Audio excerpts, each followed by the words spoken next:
नमस्ते, मैं वासुदेव श्री कृष्ण लक्ष्मी राम नारायण। इस करेंसी में आप सभी हिंदुस्तान वासियों का स्वागत करता हूं। आज हम भारतीय करेंसी के बारे में जानेंगे जो ब्रिटिश शासनकाल में चले करते थे। तो आज हम भारतीय करेंसी के बारे में सबसे पहले विक्टोरिया के बारे में जानेंगे। विक्टोरिया जो ब्रिटेन की महारानी थी, विक्टोरिया का जन्म 24 मई 1819 ईस्वी में हुआ था और 18 वर्ष की अवस्था में यह जॉर्ज फोर्थ के डेथ के बाद ब्रिटेन की महारानी बनी 1837 ईस्वी में, और उसके बाद 1876 ईस्वी में वो भारत की महारानी बनी। उसके पहले भारत का शासन ईस्ट इंडिया कंपनी के शासन के हाथों में हुआ करता था। ईस्ट इंडिया कंपनी जो 3 दिसंबर 1660 ईस्वी को भारत आई थी और 1 जून 1874 ईस्वी को समाप्त हो गई थी।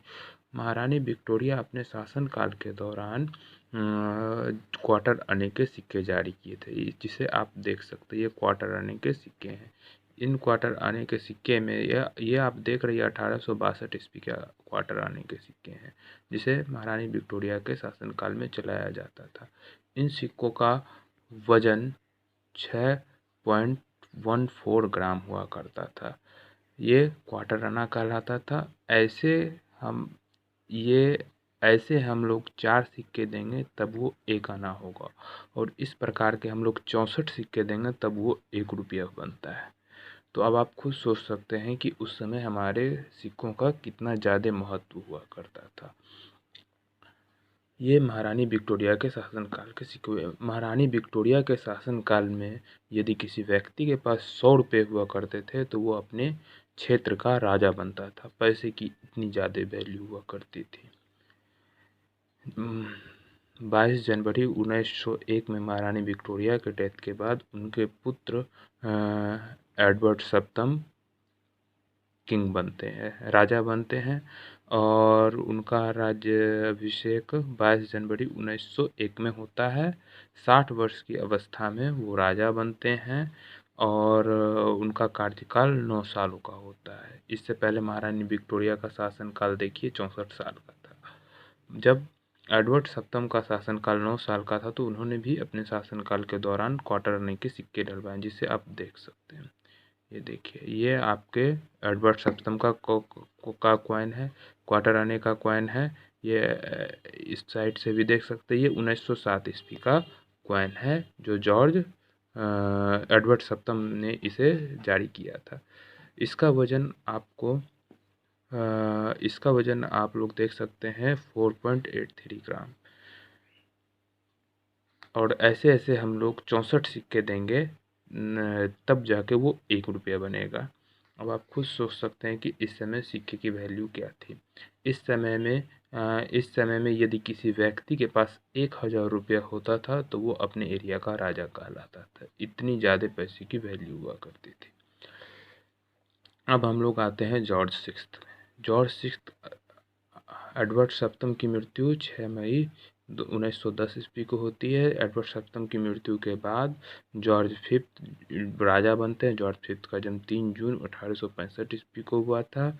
6 मई 1910 ईस्वी को ये राजा बनते हैं। भारत, यूनाइटेड किंगडम और अदरवाइज जितने भी इनके द्वारा शासित राज्य थे वो सब के राजा बनते हैं। उनकी उम्र उस समय 45 साल थी। 26 साल तक इन्होंने शासन किया। 26 साल के शासन के दौरान जॉर्ज फिफ्थ के इसी समय हमारा आरबीआई का इस्टेब्लिशमेंट होता है 1 अप्रैल 1935 ईस्वी को। वो शासनकाल जॉर्ज फिफ्थ का था। उस समय क्वार्टर आना जो था वो जिसका वेट 4.86 ग्राम हुआ करता था। ये आप देख सकते हैं जॉर्ज फिफ्थ का क्वार्टर आना का सिक्का है। ये इस साइड से भी आप देख लीजिए। ये 1929 ईस्वी का क्वार्टर आना है। इसका भी लगभग वजन आपको 4.86 ग्राम हुआ करता था। और ऐसे ऐसे हम लोग 64 सिक्के देंगे तब वो 1 रुपया बनेगा। इसका वजन भी लगभग सेम, साइज भी सेम है, वजन भी इसका लगभग सेम है। अब आप लोग जो है सो इनके शासनकाल में उनके शासनकाल के समय जिस व्यक्ति के पास लगभग 10,000 से 50,000 रुपये हुआ करते थे वो अपने एरिया के राजा होते थे।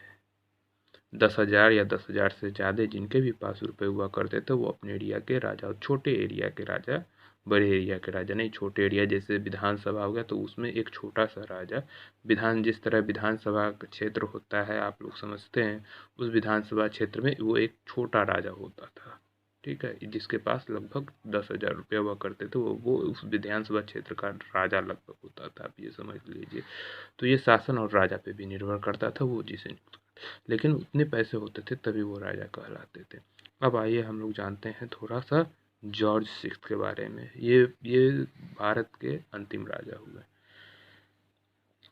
जॉर्ज सिक्स्थ का जन्म 14 दिसंबर 1895 ईस्वी के हुआ था। ये राजा 11 दिसंबर 1836 ईस्वी में बनते हैं। इस समय ये यूनाइटेड किंगडम, इंडिया और अदर जो इनके डोमिनेंस है उसके राजा बनते हैं। इनकी उम्र 41 साल थी जब ये राजा बनते हैं। टाइम इनका 16 साल का है कार्यकाल। डेथ इनकी 6 फरवरी 1852 में होती।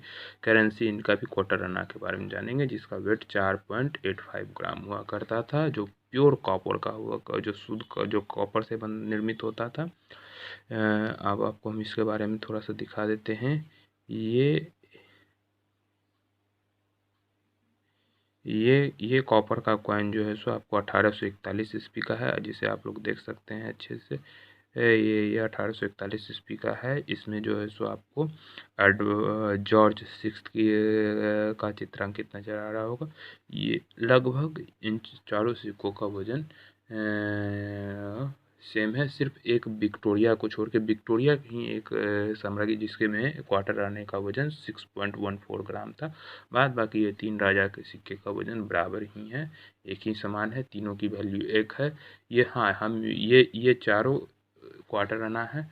ये चारों कॉइन हम लोग 16 पीस देंगे तब जा कर के 64 पीस देंगे तब जा कर के ये 1 रुपया बनेगा। ये चारों कॉइन मिल करके 1 आना बनता है, ये हम कहते हैं। अब आइए थोड़ा और जानते हैं सिक्कों के बारे में। ब्रिटिश कंपनी नहीं, ब्रिटिश सरकार, ब्रिटिश किंग के द्वारा इंडिया पर 110 साल तक शासन किया गया। ये ब्रिटिश का डायरेक्ट शासन था भारत पे। इस शासन के दौरान हमने देखा कि ये जो हमारे पास 4 करेंसी है, ये 4 कॉइन है, इसमें किसी का भी साइज नहीं घटा है, ना ही वजन घटा है, ना ही वेट घटा। ये चारों कॉइन लगभग सेम वजन के, सेम साइज के हैं, सिर्फ एक विक्टोरिया को छोड़ करके। विक्टोरिया का ही कॉइन था जो कि 6.6 ग्राम से ज़्यादा हुआ। बाद बाकी ये तीनों कॉइन सेम साइज के थे। अब आप खुद सोचिए क्या कि ये ब्रिटिश 110 साल तक शासन किया लेकिन कभी भी करेंसी का वजन नहीं कम सका। यहाँ तक कि 1 रुपये के भी जो भी सिक्के ढलवाए गए थे महारानी विक्टोरिया के शासनकाल में, या एडवर्ड सप्तम के शासनकाल में, जॉर्ज फिफ्थ के शासनकाल में, जॉर्ज सिक्स्थ के शासनकाल में, चांदी के 1 रुपये, लेकिन उसका भी वजन नहीं कमा। आप खुद सोच सकते हैं कि रुपए की कितनी ज़्यादा वैल्यू, मतलब एक ब्रिटिश जो दूसरे देश का निवासी है वो भारत आता है, लेकिन वो भारत के सिक्कों का वजन कम नहीं कर सकता। इतनी ज़्यादा हमारे सिक्कों की वैल्यू थी, इतनी ज़्यादा हमारे सिक्के वजनदार। लेकिन जब हम लोग आज़ाद होते हैं 15 अगस्त 1947, 15 अगस्त 1947 को जब हमारा देश आज़ाद होता है, तो उसके बाद आप लोग देख सकते हैं, उसके बाद से आप लोग अच्छे से जान रहे हैं कि इंडिया स्वतंत्र हो गया था 15 अगस्त 1947 को। लेकिन इंडियन गवर्नमेंट का शासनकाल 73 साल का हो चुका है। लेकिन अब आप इन 73 सालों के दौरान आप देख सकते हैं कि भारत सरकार के रुपए की वैल्यू कैसे दिन प्रतिदिन गिरती है, कि दिन प्रतिदिन गिरती जाती है, उसके पैसे का कोई वैल्यू नहीं हो रहा है। जिस समय हमारा देश आज़ाद हुआ था उस समय गांव में जो लोग निवास करते थे वो 1 रुपये कट्ठे के हिसाब से ज़मीन खरीदते थे। हमारे दोस्त के एक दादा हैं, उनसे हमारी बातचीत हुई। उन्होंने बातचीत के दौरान बताया कि वो 1 रुपये कट्ठे में ज़मीन खरीदे थे। वो हमारा दोस्त बिहार का रहने वाला है, बिहार में पूर्णिया में उसकी घर है।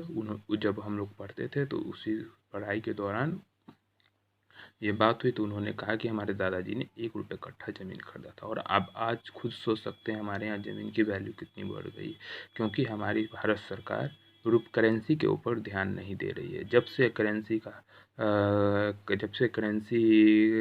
का वैल्यू आरबीआई के हाथ में गया, तब से दिन प्रतिदिन हमारे करेंसी की वैल्यू घटती ही जा रही है, ना कि बढ़ रही है। जैसे कि आप लोग जानते हैं कि दूसरे बड़े देशों में, चाहे अमेरिका, ब्रिटेन जैसे देशों में आज के दिन भी 1 पैसा चलता है। 1 पैसा का यूज होता है। 1 पैसा।